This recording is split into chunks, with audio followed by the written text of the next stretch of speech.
Welcome to Oregon Voters Digest, the program that brings forward the social and political issues that are important to people living here in the Pacific Northwest. And now, your host, Bruce Broussard. Welcome again to this segment of the Oregon Voters Digest. Again, I'm Bruce Broussard, your host, and as you see, I got my two partners with me today. Boy, we're going to have quite a deal today. After this is sort of a military operation we got going right now. In fact, I think we need one, especially with all of the activities that are happening here within our country, and for that matter, and for worldwide. Okay, so there are a number of things we're going to be talking about, and actually we're going to give a sort of an update on the upcoming elections, especially here in the city of Portland. The most important one is with the city council and also the mayor's race. Okay, and naturally we've got one race that's going to be coming up in August, and that's the replacement for Nick Fish, who died not too long ago, as you know. And then the rest of it is going to be up in the November area, including the mayor's race. The mayor's race is going to be on.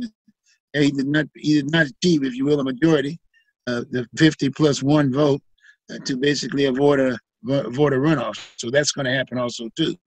And then most important, as you note, we still have the coronavirus situation within our midst, and folks have just got tired of staying in the homes and whatever. They're all out there now. And besides that, we've got the other issue, which was huge, which happened here, and that was the whole issue of in the Minnesota, in the metropolitan area there. And we had the situation with the police piece, and police is huge, and people have been demonstrating. In fact, they're demonstrating now as we speak. I think it was about the 12th day at this point in time, right? On the 12th day, we're getting ready to go into the 13th day. And my prediction is that we're going to probably go through the presidential campaign. This thing's going to go on through November, big time. So here we are again. So we're gonna just kick this thing off right off the bat, and welcome aboard Jack here. You see Jack there. You've seen Jack before, and you see Fred. And the bottom line is that they too are very, very much involved. Jack just got off a race for city council. Spent quite a bit of time. He did quite a job. Okay. I spent some time as a mayor's race aspect of it, spent some time. And then we got Fred Stewart. Fred was running, but he didn't run this time around. I'm sure he's going to probably look at it next time around. He's here with us too tonight. And we're just going to go and just give you sort of a recap on the outcome of the races and what we feel about it, and maybe even make some predictions in terms of what we're going to be doing. But again, like I said, priority-wise, city council and the city of Portland is very, very, very, very important. And naturally, the whole issue of police is huge, and the coronavirus in terms of how we're doing here within the state of Oregon and how we're faring out here in the city of Portland and Multnomah County, of which, by the way, they're the last one that have actually put a plan together to open up business here. My understanding that they're going to be doing that probably next Friday.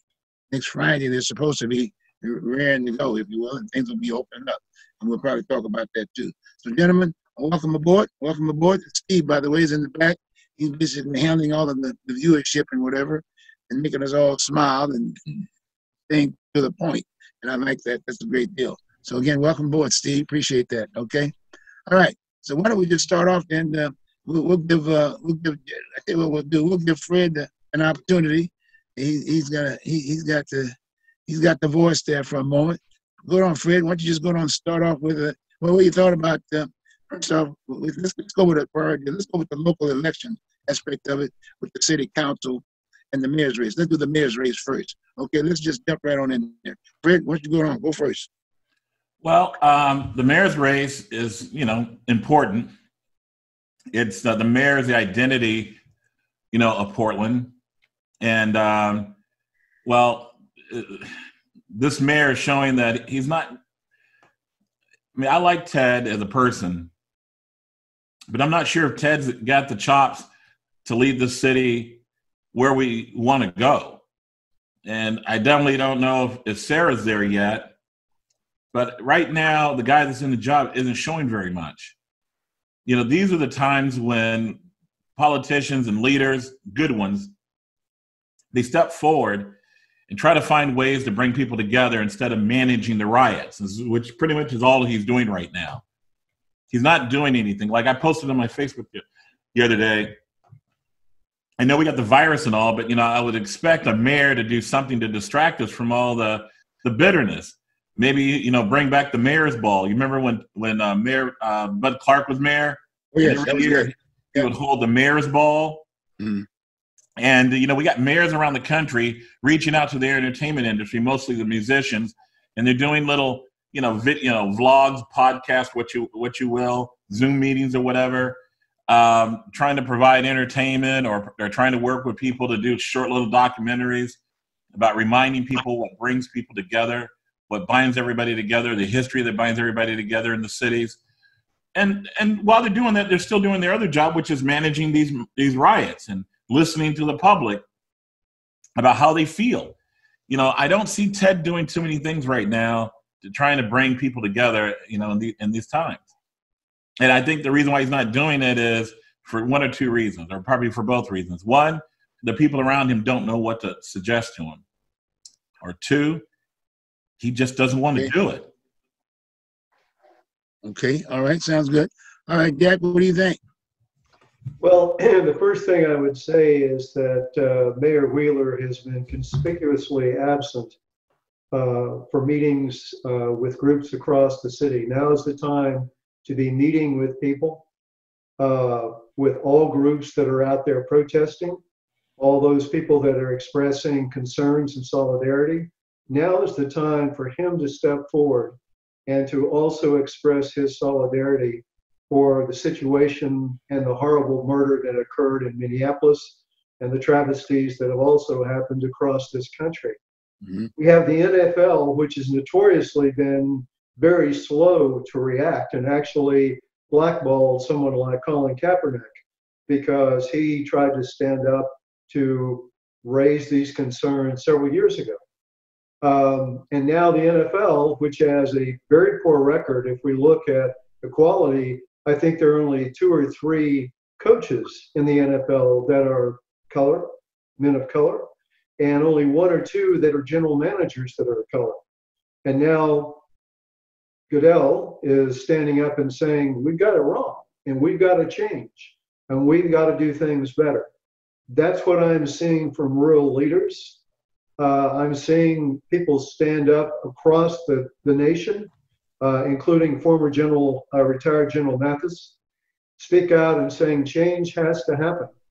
And change will not happen unless we stand up and let our voices be heard and reach out and show leadership, regardless of our ancestry or our skin color. Change has to happen. We can do better, but we need real leaders to do better. Well, you know, it's interesting that you bring up Mathis. Hold on, Fred. Let's go through the cycle. Then we'll just jump right back on the end. I appreciate it. Okay, and that's on my end of it. As you know, I did run for mayor. I did run for mayor. And as far as I'm concerned, I achieved my goal. And the fact of the matter is because I felt that like Jack made the point about Ted, you know, and even you, Fred, the guy is just really just not there yet. We are still lacking leadership in our city. And my whole effort was to make sure that we get at least a runoff. Looking at the numbers and whatever, it's tough to beat an incumbent. It's really tough at times. But so looking at the results that were there and make that just the way we want it. So the bottom line is that we will have a runoff, and I'm glad that I've contributed to that. I finished sort of like I was in the 5th place aspect of it, but as far as I'm concerned, I did the job. I think it was said that had I not run, he would have been mayor today. The name of the game is that, and then that's why. And all the things that you guys have been talking about, those are some of the major concerns that we're having. And as you note, just like you said, and I'll just jump right up in the end of it, and hopefully we can extend all that piece. We had the protesting, and especially after that whole situation with the murder, if you will, and the whole issue of police, and police brought couple things to the table. One, the issue of race, which we have been dealing with for years and years, goes all the way back to Lincoln, back into the Civil War aspect of it. And for same thing, we've gotten to be very progressive. We can't afford to go into the next century or whatever with the whole race card issue.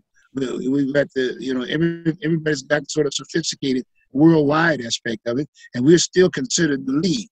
And when you think about all of the other nations in the world, they too are wanting to take the lead. And so we're lacking the leadership. And I might add right up front with it, the president has his issues too. Because the fact of the matter is that whenever you start getting to that top and that end of it, it's deserving of a. You've got to be prepared, and you've got to take the leadership. And this country has always, the USA has always been a leading force aspect of it. Just like the city of Portland, which is the largest city in the state of Oregon, we too have our problem. This city and this state, for that matter, has always been identified and recognized as the whitest city in these United States. And racism exists here, and it is. It's still here. It's still here loud and clear. But now I think there's an opportunity with reference to the issues that we're dealing with today. The coronavirus situation, the health issue, that's very, very much mental illness, and that's pretty heavy in that end of it. But the race card is huge.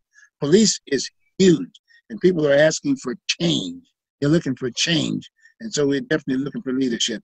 So with that, I guess that's basically what it is. I felt very good about the race, and it's unfortunately we weren't able to get out and knock on the door, because one of the other issues I would like to have seen is that I would like to have seen that we moved up the primary at a later date, if you will, once this coronavirus thing was out, so people could have gone out and knocked on doors and actually meet the voting public.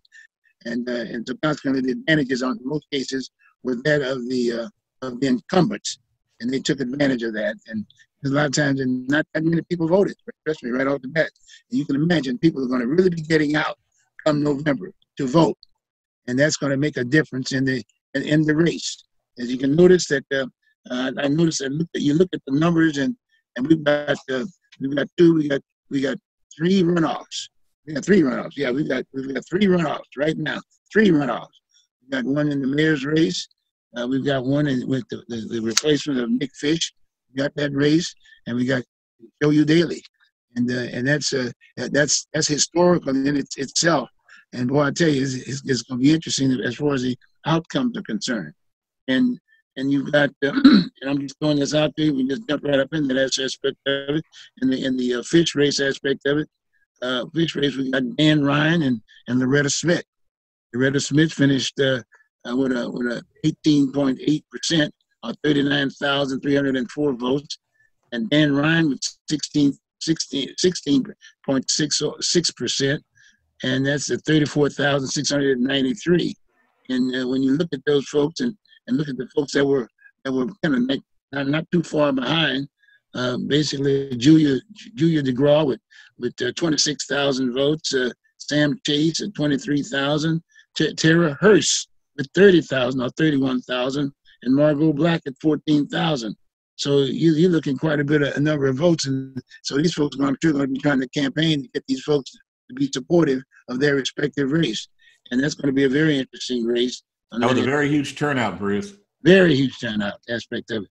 Then you got Mingus Maps and Show You Daily. Show You Daily is the incumbent, who ended up with 31%. She's leading, but he's right behind her with 28%, or if not 61,000 votes. She has 66, so he's short by about 5,000 votes. And then you got Sam Adams, who ended up with 59,000 votes. 59,000 votes, or 27.69. So it's going to be interesting to see which way Sam is going to go. I'll be very interested. Like I said, so both of those races, they're very, very, very interesting race. And then the mayor's race is out there, so to speak. The incumbent Ted, and because again, we're not knocking on any doors or whatever. He's using that seat quite a bit, and most people just tend to just go with the flow, so to speak. And he's leading pretty substantially. And I'm looking at his deal. I've got him at let's see, I got Sarah at 24%, 53,000 votes, and then we've got Ted, and Ted's running about 49.09% of the vote, 190,000 votes. But again, in that particular race, Joanne Hardesty, which is interesting, Joanne Hardesty, who sits on the city council, she endorsed Ted. I thought that was a very interesting situation. You know, she was, at one time she was former NAACP, and there were a number of people in the community that felt very strongly about the fact that why would she have done that? There were five blacks running for mayor in the city of Portland, and not once did she come out got together with those African Americans to find out what were their issues and the impact of the community. And if in fact we are going to solve this issue and sort of like, get these folks and talk to the whole issue of assimilation among our citizens, in all due respect, we've got to do something among ourselves too, as far as blacks are concerned in this city. It can't be a divide situation.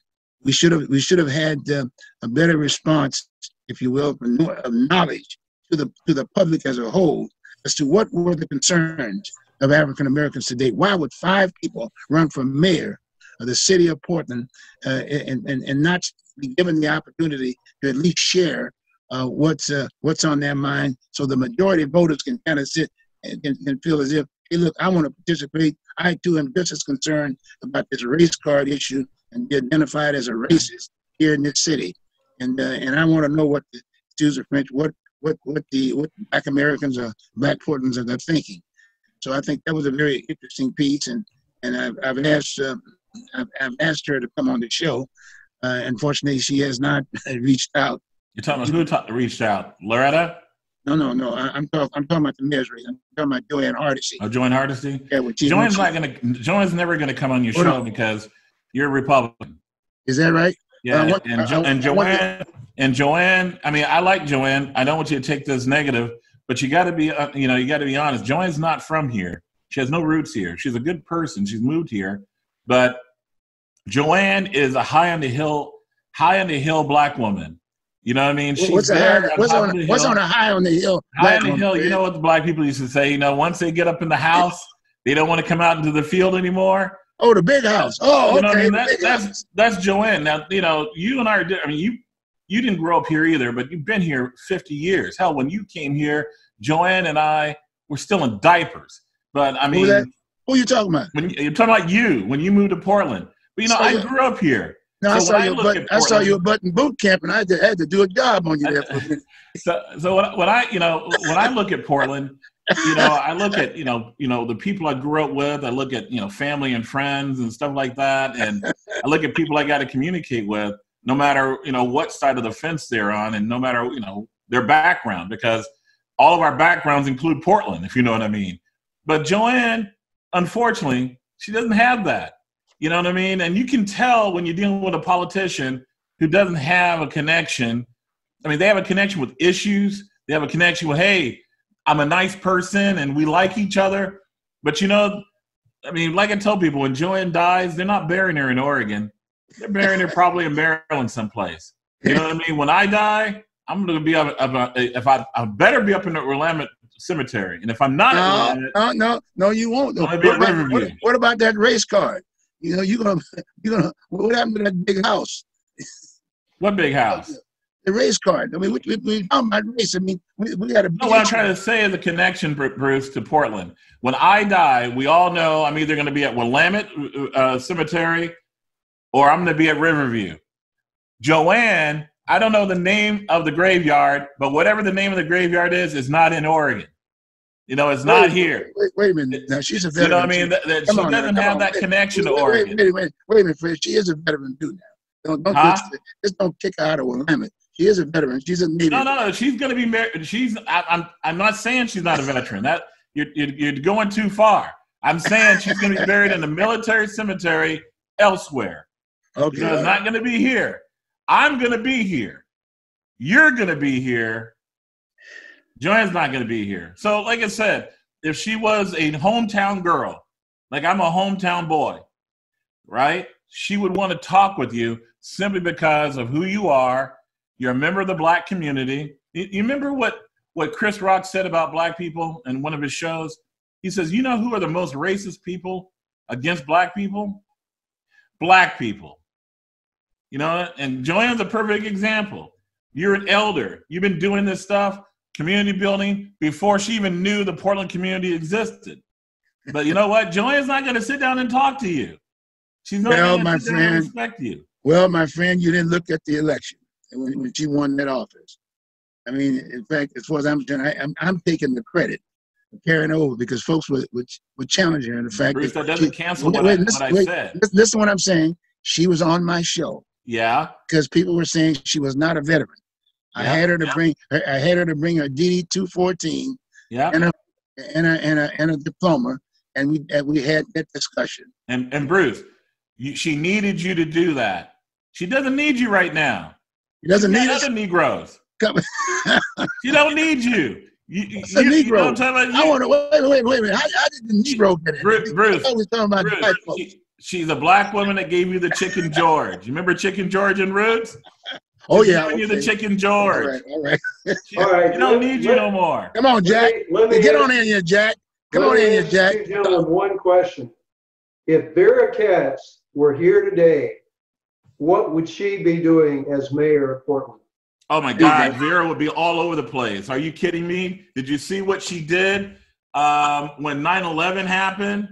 Did you see what she did in '96 when we had the flood? I mean, Vera Katz, when the chips were down, oh my God, I can go on all day. Vera Katz, I was thinking about her just the other day going, damn, I wish she was here. Even though she would be there, she would be calling Ted Wheeler right now and kicking him in the ass. You want a picture of a leader, it's Vera Katz. And hey, Gretchen Kafori and Vera Katz. Remember, let's guys, think at one time we had Gretchen Kafori and Vera Katz on city council at the same time. How the hell did that happen? You know what I mean? Well, and then look at what we got now. You know what I mean? These people that are on city council right now, I mean, they're not even quality enough to polish their toes. You know, I mean, they don't even come close to a Vera Katz or a Gretchen Kafori. And you know, if they were around, and God, unfortunately, they're gone, you know, from us. You know, right now, while the chips are down, they'd be out there out in front. Absolutely. Fred, what about Vera? Now she's not from here. Why is it? No, why I say not from here? You don't have to be here to be a hometown person. It's how you look at this place. What's her name? Forgot her name. Joanne. And like I said, I'm not throwing her under the rug. It's just the reality of who she is. Joanne didn't come here to build a life, you know, get a job, build a family, build a home. She came here to get into politics. Politics. You know what I mean? She came here to be a political leader. Okay. And everything she's done the whole time she's been in Oregon is to be a political leader. Well, isn't she black? I mean, wait. Are we talking about black folks? I mean, isn't she black? There's a lot of black people and white people who come here. I mean, because we're such a small town but a big city. That doesn't mean they give a damn about us. I ain't saying she hates Portland or nothing, but Portland's a tool for people like her. Okay, it's a tool. But look, I'm just saying, look, she's a city commissioner. She can do whatever she wants. She doesn't have to respect black people like you, Bruce. She doesn't have to respect anybody. You know what I mean? It's up to the voters how they feel when it comes to her performance. She, like everybody else in city council, should be out front right now like a Vera or a Gretchen would. And she's not. This is her issue. She got to where she got in prominence talking about this issue, and she's Audi 5000. Well, you know, and she's Audi 5000 because she's insecure about what to say. It's, you know, because she's the man now. When you're yelling at the man, it's easy. You can make fun of everything that the man's wearing. You know, you can say, hey, you're fat and ugly, blah, you know. But when you're the man, oh, man, I got to be careful. I don't have a man to talk about anymore. I guess the reason I'm going to throw this back to you is that when she endorsed Ted Wheeler in the race for mayor aspect of it, she pulled something about 65 or 70,000 votes or so. And I'm just thinking about, well, if she had that many votes, well, Ted should have been mayor a long time ago. Yeah, I think the endorsement shows that it didn't help Ted very much at all. I think Ted would have done exactly as good as he did had she not endorsed him. Mm-hmm. No, I mean, a lot of people were ready for a black person in city council, and she was the nicest of the two at the time. You know what I mean? So they, you know, she got the job. But, you know, make no mistake, you know, what Joanne proves is this problem is not necessarily going to be solved by us looking at leadership through a racial color. Like I said on my Facebook, Bruce, it's about leadership, period, whether you're white or black. Doesn't matter. Okay. A black person isn't necessarily the person that's going to lead us to where we want to go. Like you said, we want change. Well, yeah, a black person could lead us to that change. But you know what? A white person could too. And I think there's just as much odds that it's going to be a white person that does it, that steps up, or several white people that step up, as it is several black people. Because look, I mean, our black leaders in this town, scared to death. Scared to death. They don't want to piss off too many black people. I mean, they don't care about pissing me off. I don't give them any money. But they don't want to piss off too many people. They don't want to piss off too many white people. I mean, their lives got to suck. Because, you know, they walk around all the time wondering, who am I going to piss off if I eat this, you know, Big Mac? Who am I going to piss off if I go to this restaurant? You know what I mean? Their lives suck. Instead of just going out there and leading, going out there and helping people who are trying to figure out what to do next. You know, we're rioting and we're protesting, but we don't have any leaders guiding us on what to do next, what to do that's constructive. They're not trying to do anything to bring us together, remind us that we are a community. Yeah, we're hurting right now. Yeah, we're mad and we want change. But our neighbors that we had before this are the neighbors we're going to have next week and hopefully have next year, God willing. Okay, all right. But like I said, we still had a record number of blacks that are running for office. I mean, you got Maps over here running against Soldier Daly. He finished number 2. And then unfortunately, they had Sam Adams was going to look as if he was going to just win the thing just going. I mean, and look at how little attention the newspapers gave those black people. I mean, I'm not saying ignore white people who are running. The problem we got with our media is they ignore more people, regardless of your background, than they pay attention to. If you're white, they ignore you. They just ignore you even better if you're black. But what I'm saying is, here they had a record number of black people running, a record number of people running from the widest background I've ever seen in my lifetime in Portland. And these guys who are hungry for stories can't find a way with the modern internet and websites and video to present these people to the people of Portland, to the people of Oregon. They can't figure out a way. No, it's not that they can't figure out a way. They wanted to pick their 3 or 4 favorite white folks and maybe 1 or 2 black people. Get my meaning? And they wanted to keep the story short and concise. They didn't want to go out there and bring real news and real information and do real journalism for this market because it might help the black people too much. It might help the poor people too much. Well, as one would say, I've got 2 hard charges sitting there in the front of me here. And I think about Jack, and he ran quite a race himself. He was vying for Nick Fisher's seat himself.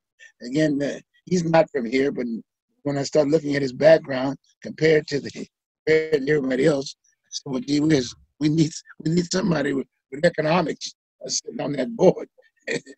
Well, Bruce and Fred, the thing I think Fred's on the mark because there were only 2 groups that went out of their way to give everyone an opportunity to express their position. The League of Women Voters and the Oregonian. They basically sent out questionnaires and said, what's your position on these 5 questions? And then they published that information for everyone that responded. The other groups handpicked the people they want to do an interview with and cull it down as they saw fit. Now, Jack, clearly in their mind that they wanted to try and shape this race to a certain aspect of it. Jack, in the old days, they would have met with you, and you deserve to be met with by a journalist, somebody who would have done some research on you, asked you questions, and done a report, as well as submit your answers to those questions they gave. They don't do that. They didn't respect you like they should. The Oregonian did the modicum that they could do without looking like a bunch of punks, which is what they are. You know what I'm talking about? I mean, every single editor at the Oregonian deserves to have their ass kicked. And when I see them out and about in the city, I always feel bad when they walk by me because I didn't punch them. I say, Granddad, I'm sorry. Because the old Portland guys, right, and the old editors in this town, they're all gone, right? They would be bitch slapping these guys left and right for how piss poor they are as editors and as stewards of journalism in this market, which people used to take seriously. These guys don't. Okay. They should sit down with you and interview you. And now with technology, they could videotape you. You know what I'm talking about? And even though they can't put it in their newspaper, they could put it on their website, and they get ad revenue from that. You understand? There's a financial motive. So that would have allowed. I'm gonna cut you guys. I gotta cut you guys off for a second and say, since I'm the senior in this deal. All right. All right, Sergeant. And I'll say Jack, and even you. I thought after we had that first riot as far as the protesting aspect of it, I thought he would have been interviewing some folks who were running for office and in that particular piece. And that was not the case. I mean, you know, we're not there. We just don't understand. No, they're complicit. A lot of leaders that are running, a lot of people who are running for office right now, Bruce, they're scared. They don't know what to say. They're worried that if they say something, they will blow their chance in November or August, depending on when their election is at. We got a bunch of cowards running for office right now. We don't. That's why Jack and I are talking about Vera. Vera was many things, but coward was far from one of them. Not even close. You know, I mean, hell, just being around Vera made you braver. Okay. All right, then. So evidently, race is not an issue. From what I hear, you look like you're not talking to any solutions along that line. I asked you basically, what about the race issue? How are we going to solve the race issue? And well, Bruce, you know, it's simple. We got to get to the point in this society where all of us are holding people accountable for being racist. You can't expect the government to do it alone, all of us, but the government has to put in tools that allow it. We need our judges and everybody involved. You know, like I tell people, we need to be hunting down racist people like grizzly bears. You know what I mean? You ever been on a grizzly bear hunt? When you go on a grizzly bear hunt, you don't go in alone. And you got to work as a team, because if you don't, the grizzly's going to get you. Yeah, well, no, that's what my problem is. You get the grizzly. My problem is. I'm the grizzly. Is that what it is? No. The grizzly is the racist person. The grizzly is the person that divides us. The grizzly is the person who decides that based on their bigoted opinions, which is your constitutional right to have. We all have the right to have our opinions and our thoughts. But they feel their bigoted opinions are so good and so powerful that they can use those as a motivation to encumber the rights of others. Okay. And that's why we all got to stand up to racist people. Okay, let's spend a little time. Let's spend a little time about at least one of these races. We've got one of these write-offs. I call them write-offs and anything else. And I'm talking about the Nick Fish replacement aspect of it. You got Ryan and you got Loretta Smith. Loretta Smith finished on the top end of this deal, and you got Ryan. Okay, what in your opinion, what do you think? Who's who? Who should be on city council? Jack, you want to go? Well, all right, I'll start off. There's two races I've actually, I'm be coming out and endorsing. In the race for commissioner number 4, I'm endorsing Mingus Mapps. I think he's the most qualified of the two, and I think he will bring a collaborative approach toward the city council, which I believe the current commissioner, Udaley, does not bring. In the other race, I've met and talked with both candidates, but I am endorsing Dan Ryan. He brings a business perspective that, quite candidly, I don't think Loretta brings. Obviously, she's got different experiences, but I think Dan Ryan is the more qualified of the two. Okay. Well, go on, Dave. Hey, well, I'm leaning right now toward Loretta.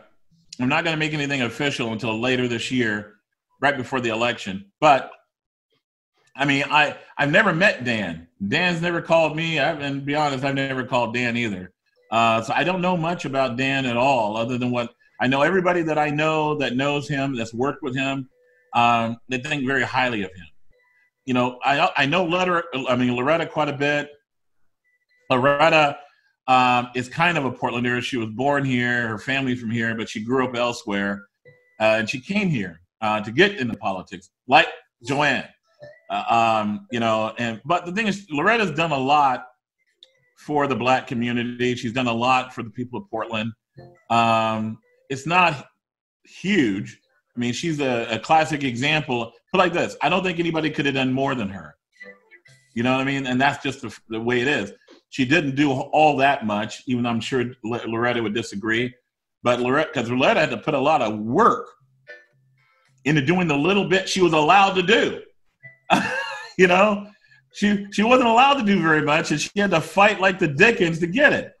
And I don't know if Dan's going to be that way. The next leader on city council, all of them, have got to be people extremely cognizant to racism toward Black people. You know, this is something that came out 3 or 4 months ago, back in February, I think it was. It was James Carville. He said the Democratic Party has abandoned Black people for illegal immigrants. He just said it straight up. He says they act like civil rights movement is over with, like racism's done. You know what I mean? All right, guys, tell you what, why don't we just take a short break here now, okay? Okay, folks, we'll be right back with you. Welcome back, folks. Okay, fine. As you can see, we've been in this thing about 30 minutes now. If you're a little late, you can go back and get this on the time, you know, the normal time with Oregon Voters Digest. Just pick it up. You can pick it up on Comcast on Tuesdays and Fridays, or you can pick it up on YouTube or Facebook or whatever streaming device we have, but stay with us, okay? Good. So let's get right back to where we were. We were talking about the city council race aspect of it. And we were just going through some of the candidates, and we were just going from one to the other, and Jack and Fred were both very much engaged in those situations. And we were talking about the whole issue with the Dan Ryan and Loretta Smith aspect of it. I had not given my ideas on that piece. And basically, where I'm looking at is that, like Fred, I would say basically the same thing. I've not been in touch with Dan yet, and I do have some sense of background with him. And the only reason I say that is because I've run for office, and the Portland Public School has always been a major issue of mine. And Dan was very much involved in that piece. And the biggest issue that the school board had was the lack of education that was being given to the black students.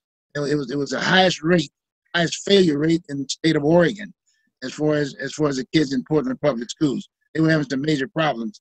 And the other issue that I had a major concern with was the whole issue that one, they had not districtized the run for the various positions on the school board. So consequently, the controlling element was the elitist aspect of it, and they could really never focus on the dealing with those kids in those poor communities. And I'm talking about poor white kids and poor black kids. And right front, most of those people who were on the board could never relate because they weren't living in that environment.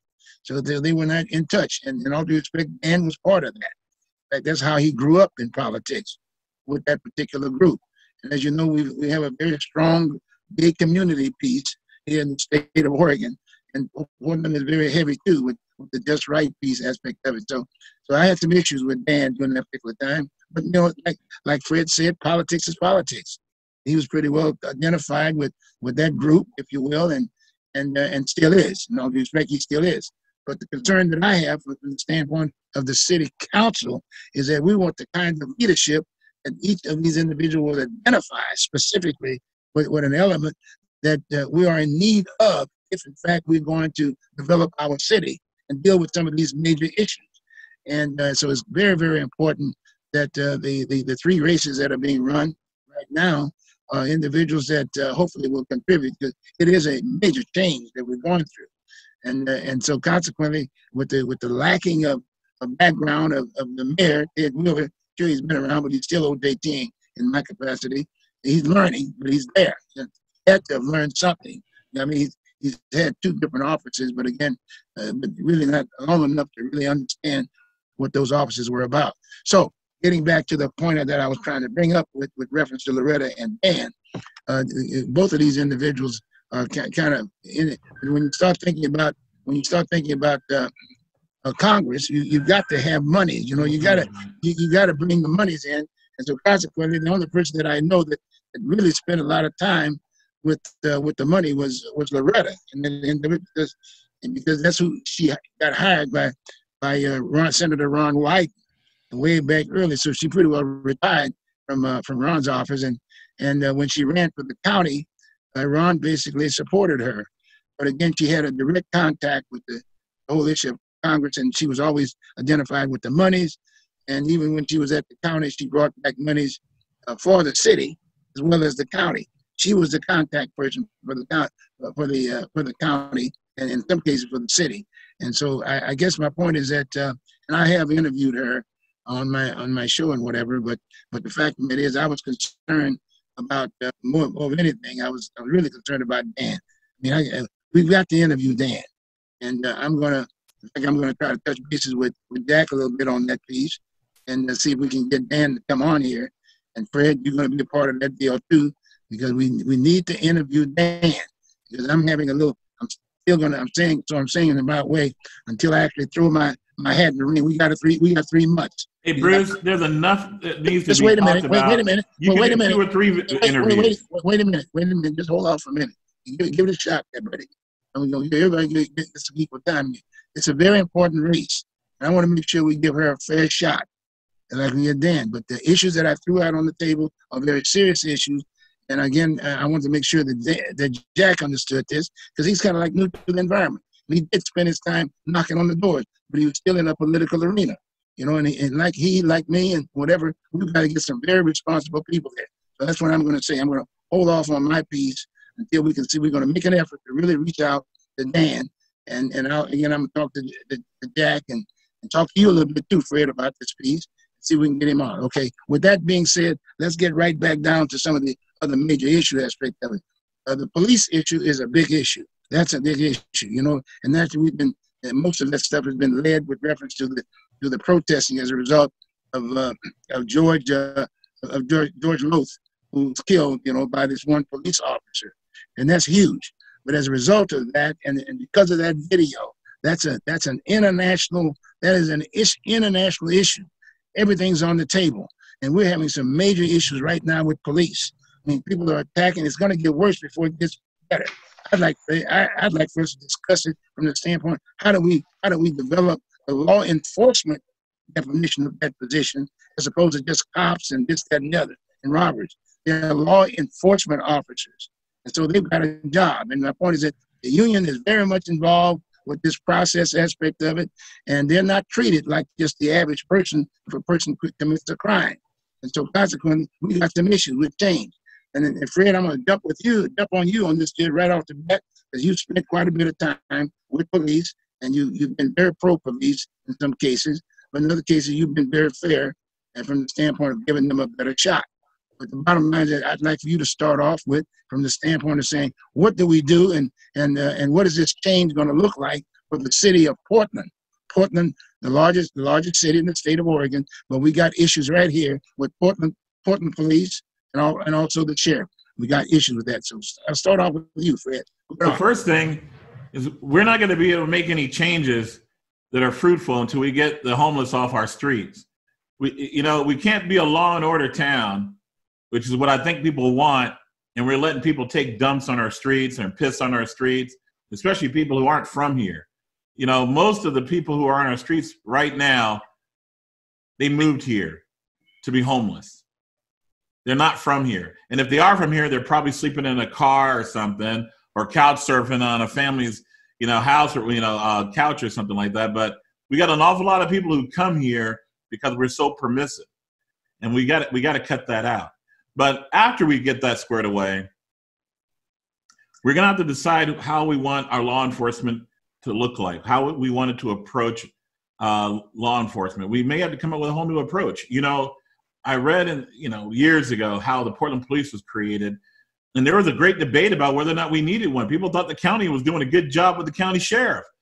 The Portland Police were created to take care of the docks, basically Skid Row. They were created to take care of the people that went to the bars and the whorehouses and the opium dens. And we hired guys not on their aptitude. They had to know how to read and write. They had to know. Didn't mean they had to do it well, but they had to know how to read and write. They had to be fighters. The big part of why the people we picked, the big decision was how well they could fight, because they got into a lot of fights. A lot of fights. You could read the old police reports, and it was like, damn, these guys got to work out every shift. They go into the whorehouses, get in a fight. They go into the bars, get in a fight. They go in up and down the street. You got all these drunk people coming off the ships and going to the ships. They get in a fight. Well, that shows you where the genesis of the Portland Police is. It's about brawn. It's about brutal approach to dealing with people. Well, we might have to come up with a new one. We might have to come up with a new approach, new ideas on how police work is done, we're going to need great leadership about that. We're going to need people to step up and provide it, not just the people we elect, but people from the community. And we're going to have law enforcement people who've gone out there and protected us and faced the criminals in our community. they're going to be open-minded. You know, we may have reached a time where we no longer need the guy who can fight the best showing up to some of these calls, or maybe any of these calls. You know, that may be that time may have passed, because right now the approach we've got in law enforcement is, you know, you can end up dead. Not just black people. You got to remember, in Portland, more white people have been shot by Portland police officers than black people. In the last 110 years or so, since we've had a police department in Portland, they've shot approximately 300 black people total. I don't know how many of them lived, how many of them died. Let's say 50-50 for conversation's sake. But they've shot over 2,000 white folks, you know, in the same amount of time. So granted, there's always been more white folks out here, but my point is, you know, we got a law enforcement agency out here that is clearly not one of the most violent. That doesn't mean it's not too violent for our taste, you know, and we're going to have to figure out a way to come together on what we want in the future. Do we want tough guys, tough women patrolling our streets, or do we want people who are tougher in a different way? Maybe in their ability to communicate. Maybe they're in their ability to de-escalate. You know, we can still make some changes. The reason why the Portland police isn't more violent than it is because the people of Portland won't tolerate it. That's the only reason why. And we're not happy with the product we got as it is. And we've got a better product than most cities our size. So I ain't saying we shouldn't make changes. I'm saying that, you know, we have our values and our expectations, and we need to pursue them and get what we want. But we're not, the Portland police is nothing close to the Minneapolis police, not even in the same realm. Minneapolis police, you know, they're just a bunch of bloody thugs. They have literally shot a lot of people in their hometown, a lot more than the Portland police have here, a lot more. Not, like I said, you can't even put them in the same discussion rate. Just can't. But that doesn't mean we don't need to make change. I mean, you and I talked about the Stevenson, you know, murder. You know, back in, was it 91?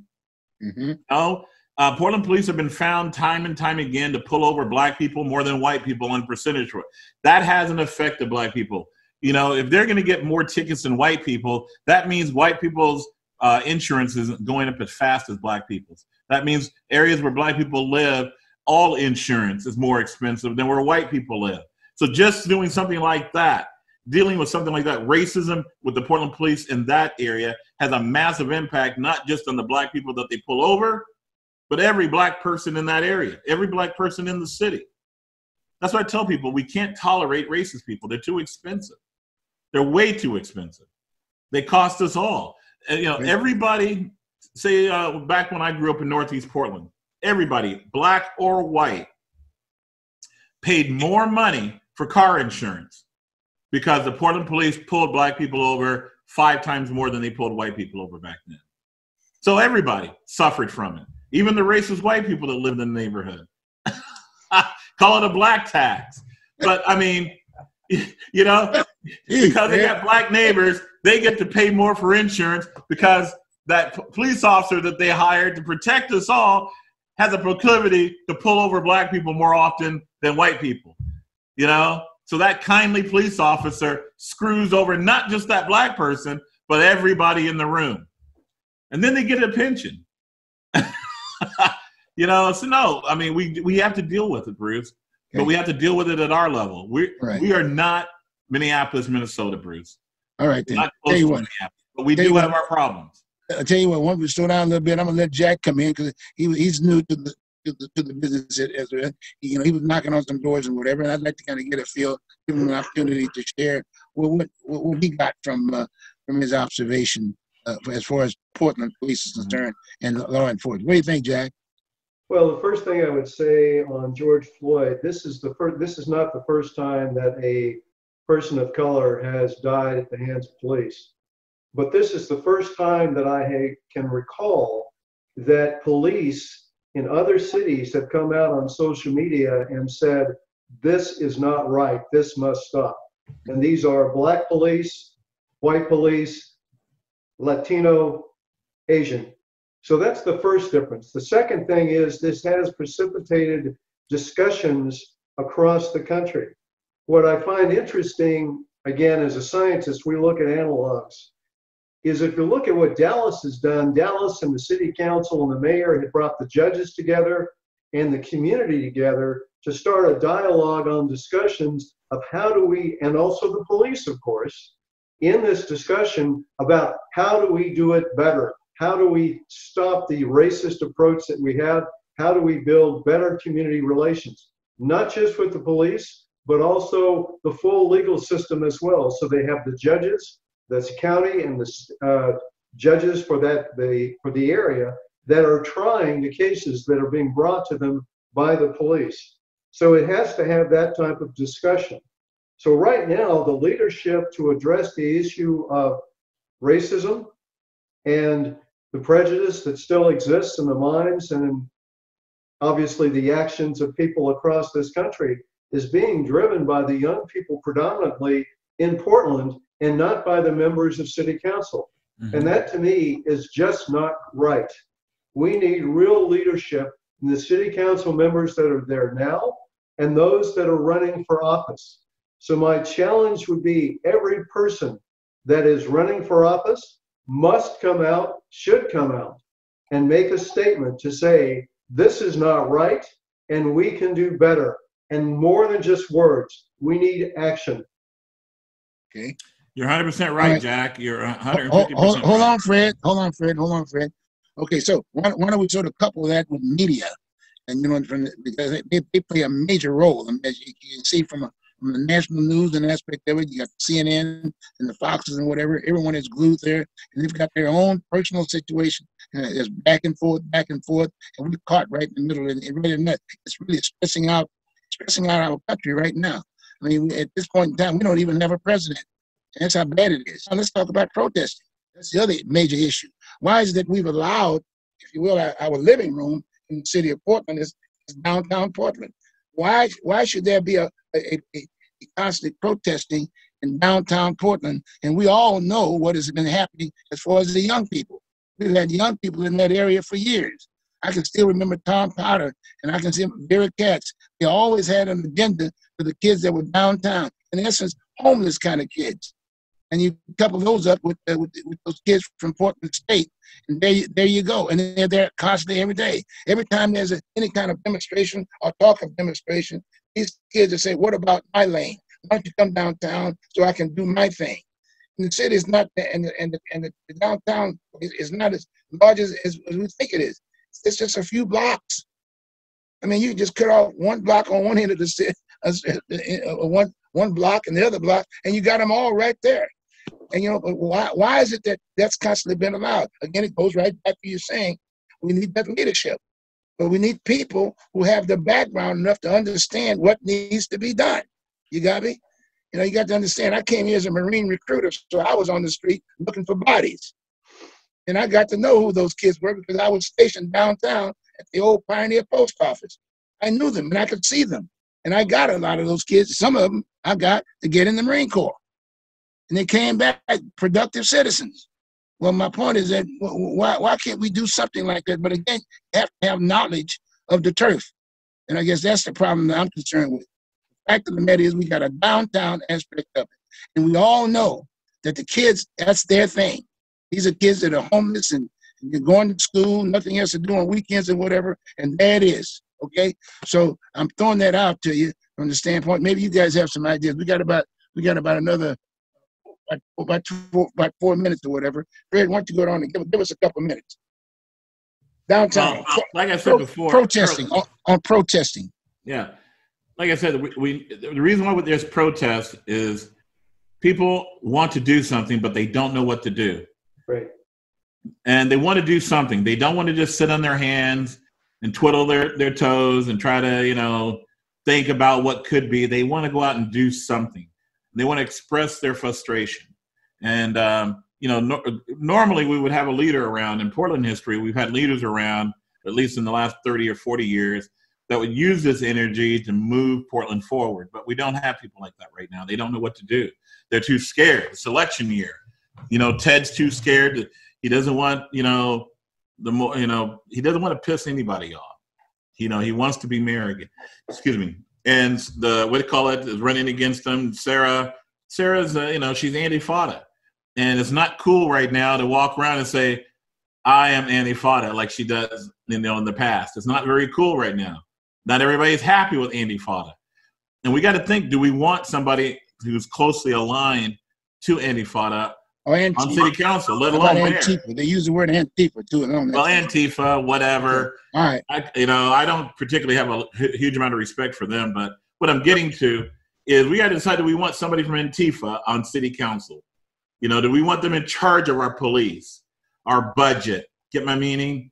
Things like that. We got to decide about that. And, Ted may be playing it safe. Say, I'm going to be quiet.